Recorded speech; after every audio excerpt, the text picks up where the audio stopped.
Welcome back to the Silver and Black Radio Podcast, your go-to source for everything on the Las Vegas Raiders. Whether you're a diehard motherfucker like me, or just getting to know Raider Nation, our passionate hosts are here to bring you all the excitement on Raiders football. I'm Shit Show Joe, and welcome to the Silver and Black Radio Podcast. Let's go, Raiders! If not, fuck your team. There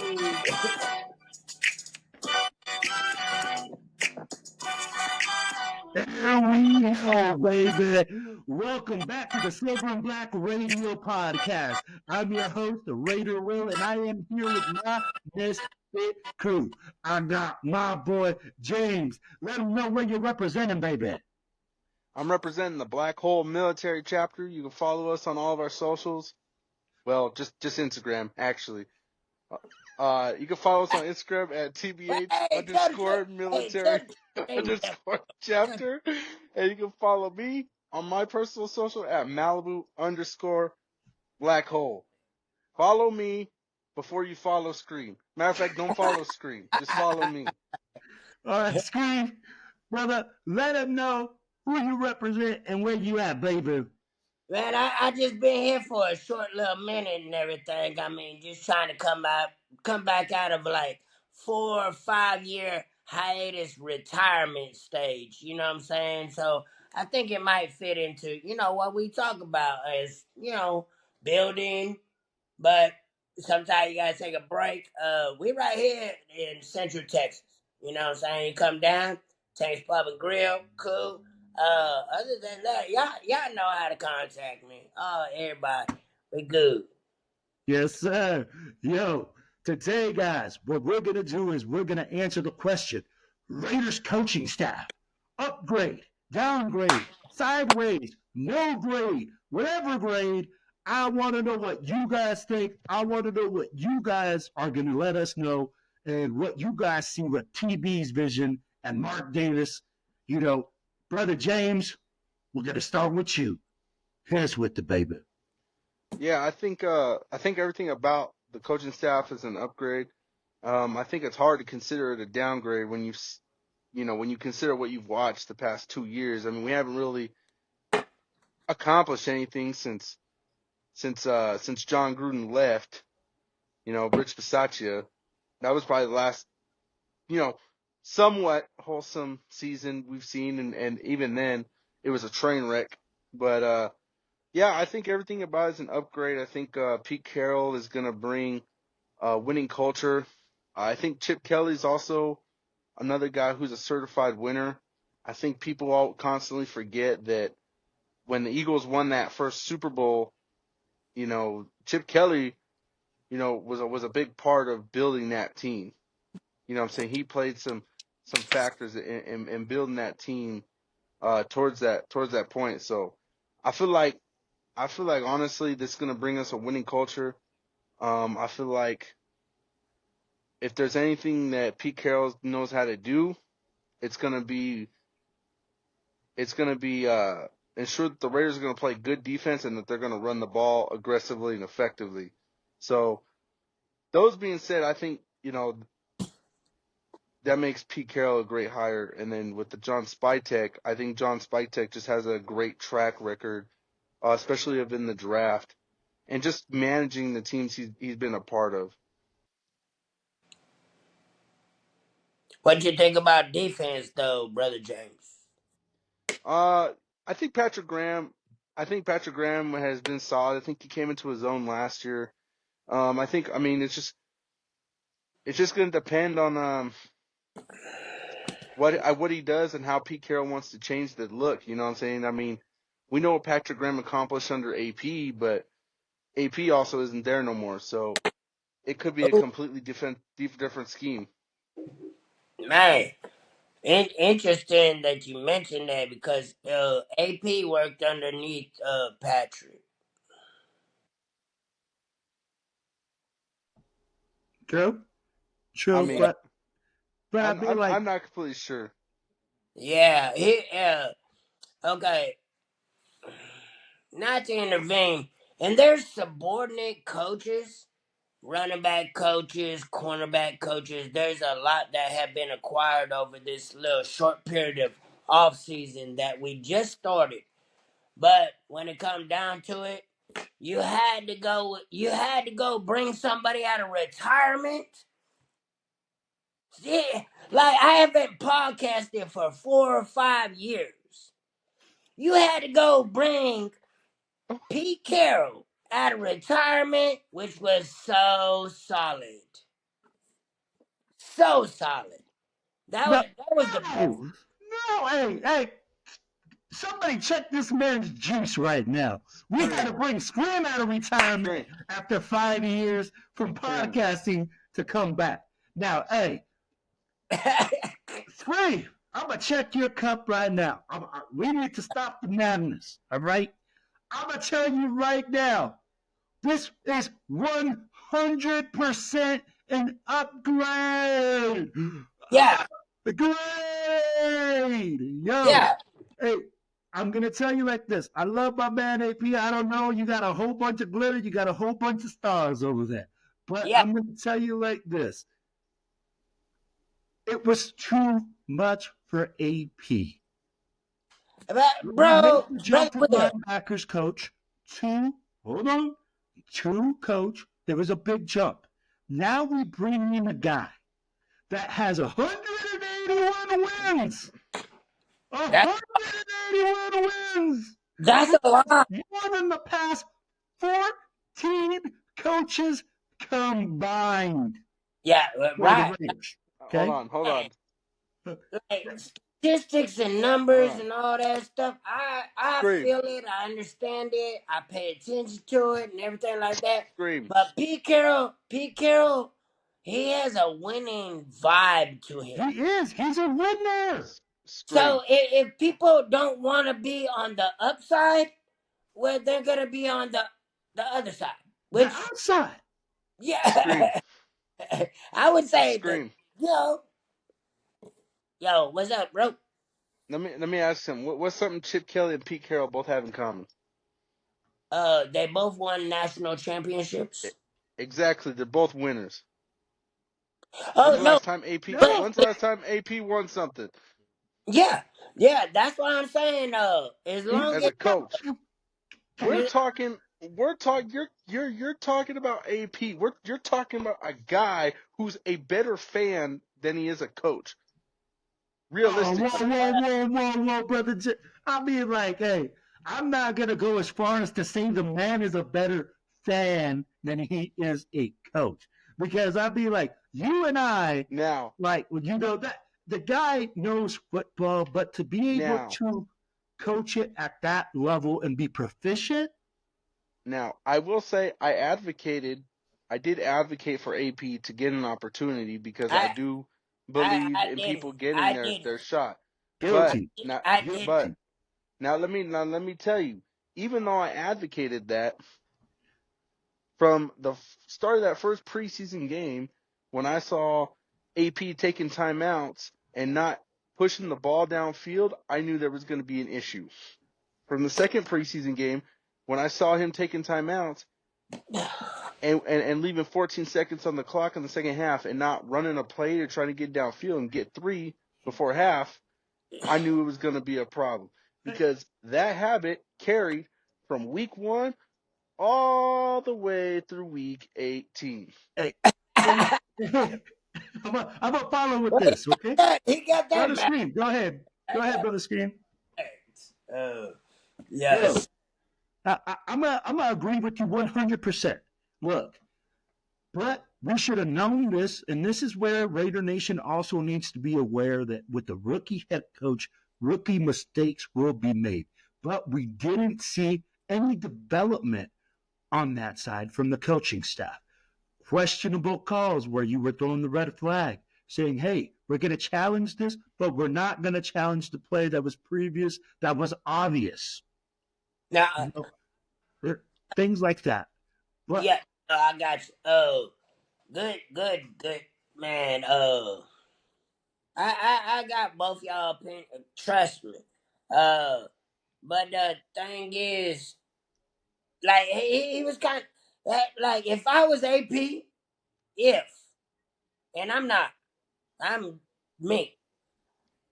If I was AP, I would never even took the job.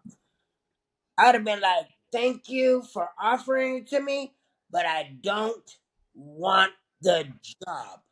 Beggars can't I be would have put choosers, it though, Scream. No, if I had no. that much love for the silver and black and the Raiders and the legacy and what we just win, baby.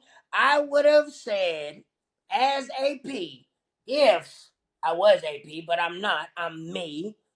I would have said thank you, but no thank you, and I would have went out as a winning head coach, interim but a winning head coach. And I'm going to say something right here. Scream kind of like hit a nail on the head. On this go around, the Raiders' job was not the sexiest job. I mean, like, let's be real. Out of all the jobs that you guys saw out there, the Raiders' job is the most difficult job on the market. We don't have a quarterback. We're in the 6th pick. We've had dysfunctional leadership up top. All these factors factored into that. And that's why I thought Pete Carroll was the upgrade.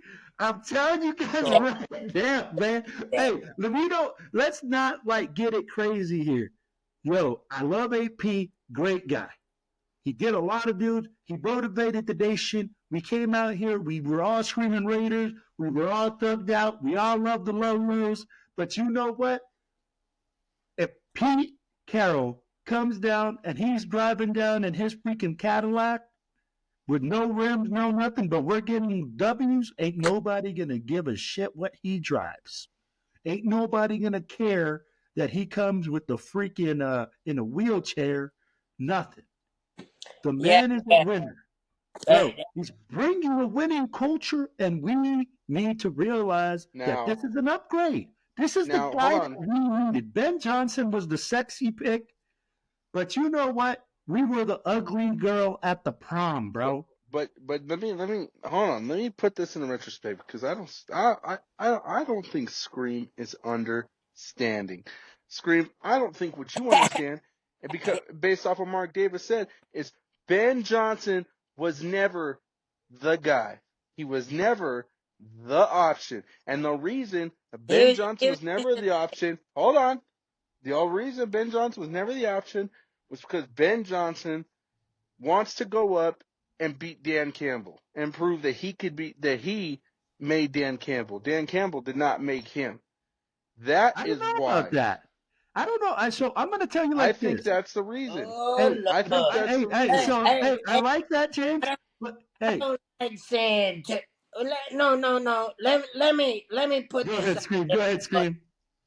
Please, let me put this out there for the world. Grab your whiteboard to write on. You put something in there, James, and I don't need to see this person's balls or this person's balls. Like, I got my own balls.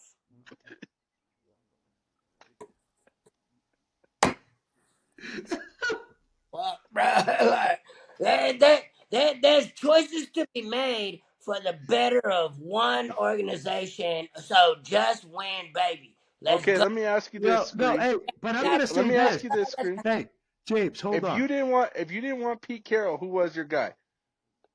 Oh shit! Well, me and you went through multiple conversations over the time, James, bro. Come on, don't get this confused. I remember enough to remember enough.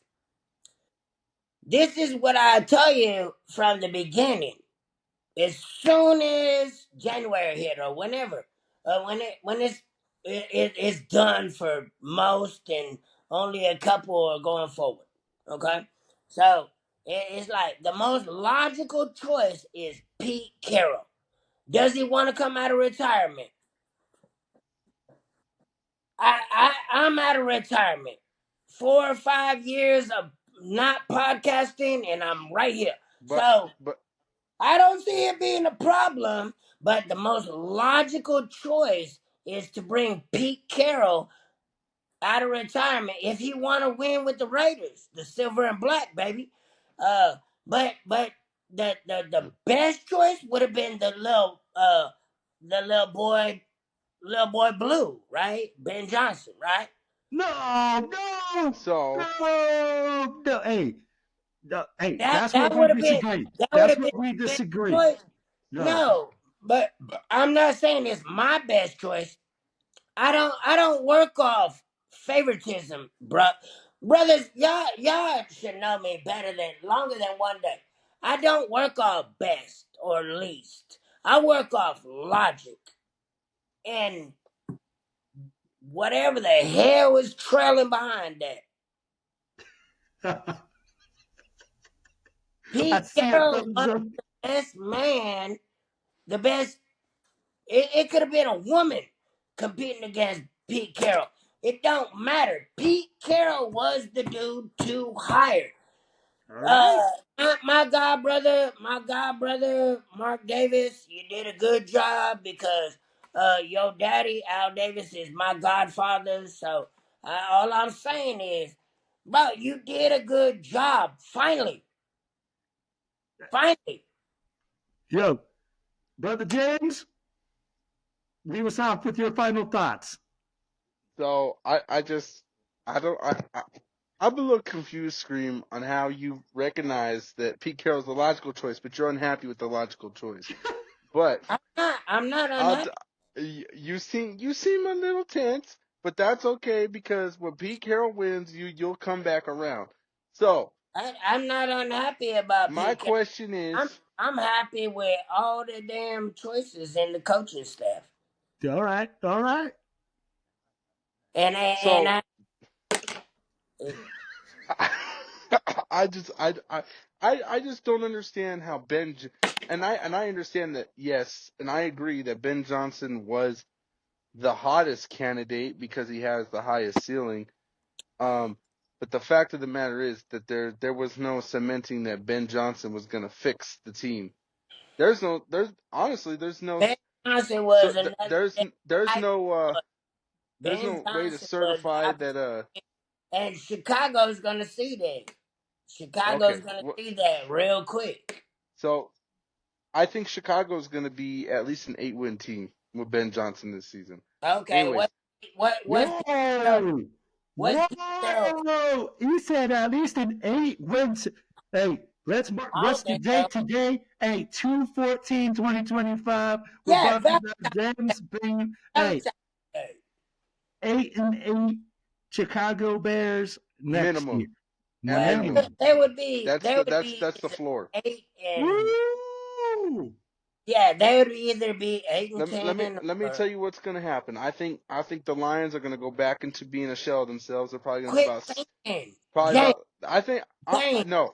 The Lions bro, are going to be quit 7 thinking. and 10 or less. Start knowing, bro. There's a difference between thinking and knowing, bro.